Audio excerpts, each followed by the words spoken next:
I'm Roy Potter, a former U.S. Army Lieutenant Colonel. Welcome to the Potter Expositor.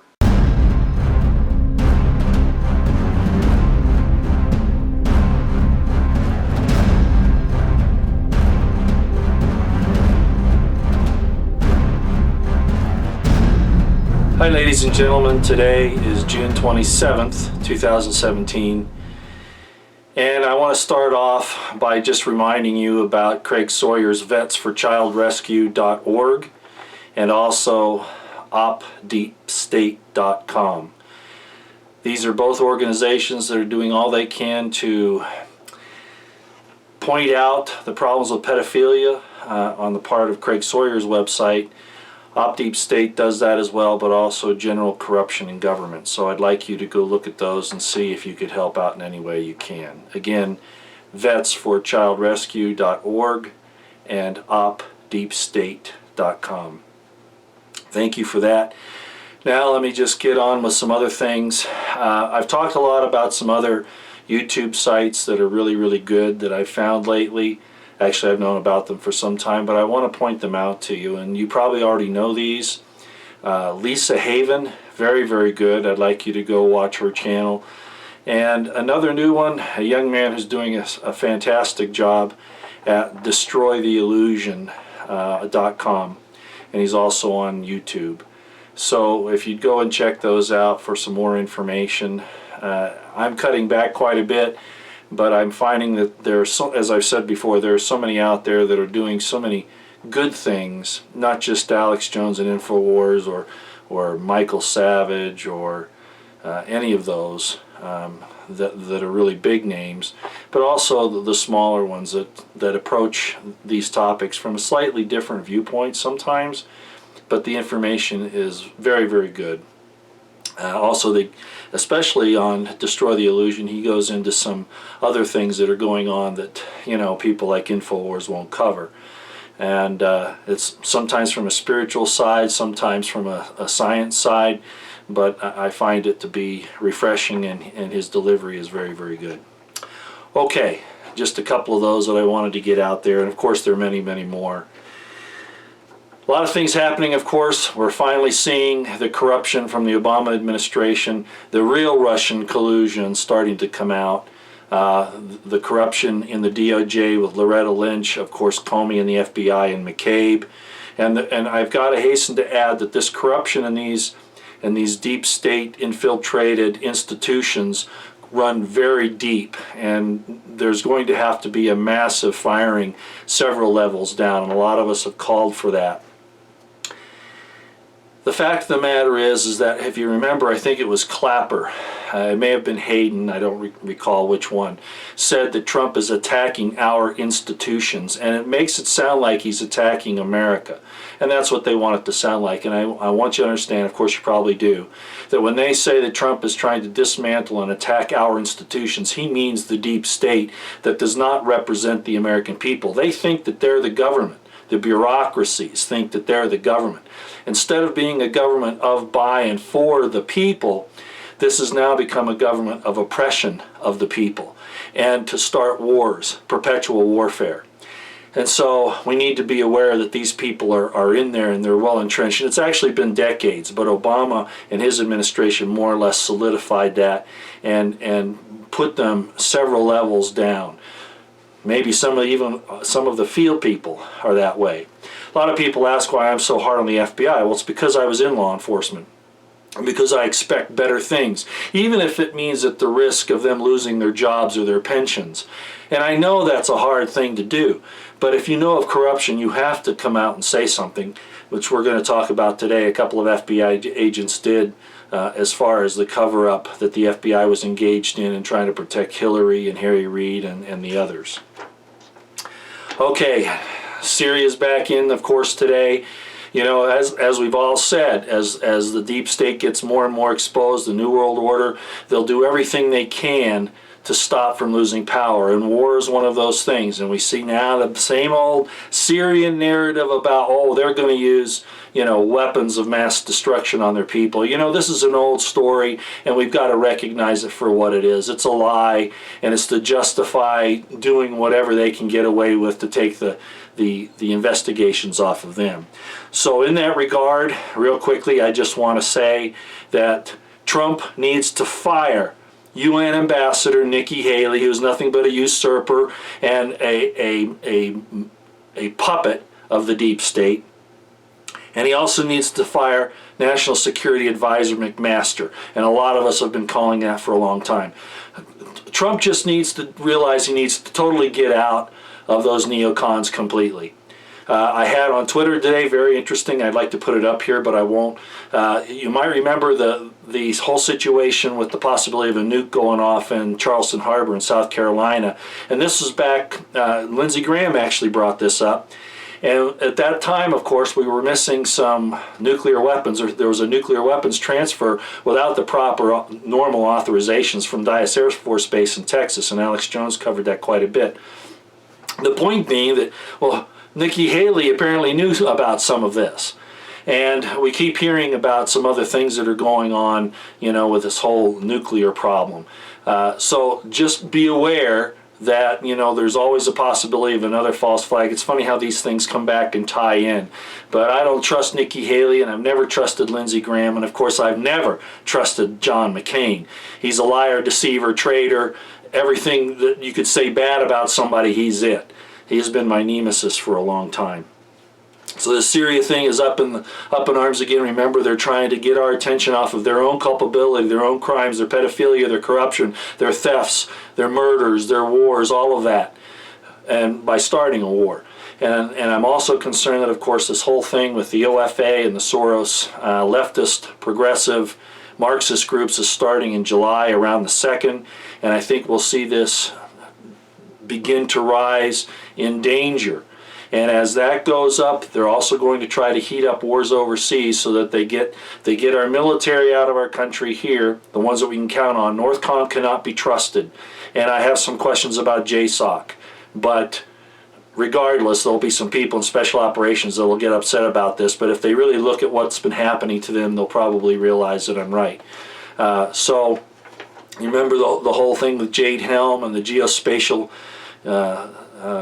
monitoring, surveillance, and all of that.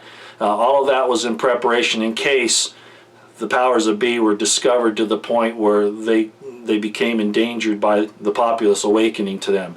And so just be aware that all these things are going on. So now back to the FBI. Law enforcement, to me, should be a step above the rest of the people as far as their morality, the way they follow the law and those types of things. But unfortunately, as we all are aware, the CIA has Project Mockingbird that has used their tool, the MSM. I keep seeing Trump attacking the MSM when in reality, of course, that's the CIA, their projections and trying to control the narrative. The FBI doing the same thing. So many people laud and honor the FBI when in fact it is a rogue organization. Again, I'm not saying that the agents, the field agents, are all bad, or even other people, but it's how it's been used. And of course, J. Edgar Hoover, you know, took advantage of that. But now we're seeing it at levels. He used to control politics, but now it's being used to steal land from the people under color of Agenda 21. It's being used to frame people, as you're going to see in the articles that I'm going to bring up here below.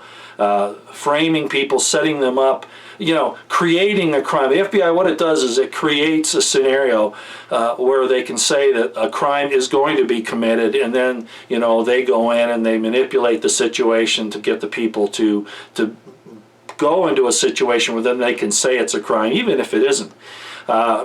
At any rate, that's an old way of manufacturing evidence, and they have used it, just like police departments have framed people, so has the FBI.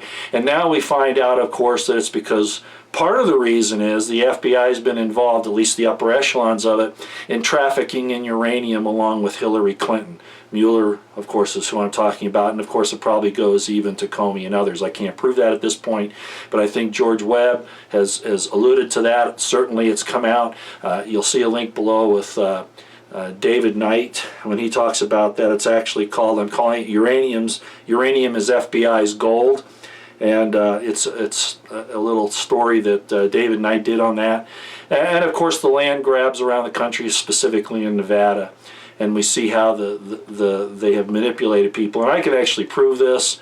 There's some things that I know about that, but we're just going to let it sit here for right now, where they actually tried to manipulate people so that they could accuse them of crimes, which they would not have been crimes if they're, I think I heard Alex Jones say, oh yeah, they can indict a ham sandwich if they want to. And unfortunately, that's what the Department of Justice and the FBI has been involved in for a long time, especially helping the elites to get away with their crimes. So along those same lines, we see what's happening to Sheriff Arpaio from Phoenix, from Arizona. That whole situation, calling him out for enforcing immigration law. Why hasn't Sessions and the DOJ shut this thing down? That's some of these things raise big questions about what Sessions' real agenda is, and of course Trump. Sometimes I still wonder, as I've said many times, the rhetoric doesn't match what's happening on the ground. But that Arpaio situation, the situation in Nevada, the situation in Oregon, most of you know what I'm talking about. These things are all done by the leftist Marxist progressives and the DOJ and the FBI. For number one, they have to do something on the ground to make it look like they're, doing what they're supposed to do, but at the same time, they cover up the crimes of the people further up the line. They gather the evidence and protect it. Evidence that would be against Hillary Clinton, Harry Reid, etc., etc. So we're seeing that across the board. And Sessions needs to stop worrying about the failed war on drugs, because it is a failed war. It'll never work. In the Army, we have a thing, it's called reinforced success, not failure. The drug war is a failure, Mr. Sessions, AG Sessions, and President Trump. The drug war is a failure. We have to stop reinforcing failure and start reinforcing success. And the success is we need to drain the swamp. That's where our true success is going to be, and that's what we need to do. That's what you need to do. Worry about your inside manipulators, your traitors, those that are in there covering up the real crimes of the elite, the pedophilia, the uranium transfers, all of this type of thing. That's what you need to concentrate on. That's where you will have success, because you're fighting the drug war as a failure. So as the Army says, reinforce success, not failure. Now along that same line, I want to point out, boy, it's amazing how fast the time goes by. The links that are in the description box below. The FBI manufactures evidence as a matter of routine. I want you to see that. It's http://www.circa.com politics. True Pundit had an investigation out, a story on the Deputy Director of the FBI, McCabe, trying to set up Flynn and Trump. Talks about his tirades there and what he was trying to do, and cover that up. The link is below. Again, the FBI being used to insulate Hillary et al. From her aides and the Clinton Foundation, Reid and those people, shield them from prosecutions by getting the evidence and suppressing it in all these other investigations they're doing that people were led into innocently, actually. And then, of course, you'll see the uranium is FBI's gold down below as well. So I've run out of time here. I know this is very fast. Again, why am I so on to the CIA and the FBI and the intel community in general? Because they are not working for the American people. They are working for the deep state, for themselves, for their power, their money, and also for foreign interests. And we need to expose this all of the time and bring it out. So President Trump needs to, again, going back to the start, fire Haley, fire McMaster, clean out the Department of Justice, including the FBI, clean out the Department of State, the EPA, just all of those other things. And I think he's working to that, but he can only fight his commander's battle. It goes back to some training that we had in the NTC, the National Training Center. The big commander, the overall commander, can't get involved in the smaller fights. He needs to go after his larger objective, and I understand that. But you've got to hold your subordinate commanders' feet to the fire, President Trump, and get them to do the job of cleaning out the corruption in these institutions of government that are so afraid of being taken out that Hayden and Clapper talked about. The institutions that you're attacking are not our real institutions. They are the infiltrators who have come in and taken over those agencies to use them for their purposes in overthrowing our country. That's all for today. I might be back, I'm not sure yet.